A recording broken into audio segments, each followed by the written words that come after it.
पादपङ्कजं श्रीवरसिद्धिविनायकस्वामी देवताभ्यो नमः ध्यायामि ध्यानं उपयामि स्वामी దగ్గర వేసి నమస్కారం చేయండి మళ్ళీ ఒకసారి పట్టుకోండి ओम पुरुषे वेदकं सर्वं यद्भूतं यच्छभव्यं उतामृतत्वस्यैशानः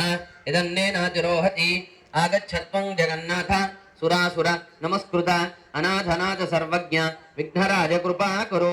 विचित्ररत्नरचितं दिव्यास्तारणनं संयुतं स्वर्णसिंहासनं चारु गृहाण सुरपूजिता श्रीवरसिद्धिविनायकस्वामिने नमः आवाहनं समर्पयामि आवाहनार्थे अक्षतात् समर्पयामि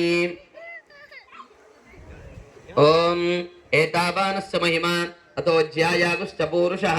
पादोऽस्य विश्वभूतानि त्रिपादस्य अमृतं दिवि सर्वतीर्थसमानीतं पाद्यं गन्धादिसंयुतं विघ्नराजगृहानेदं भगवान्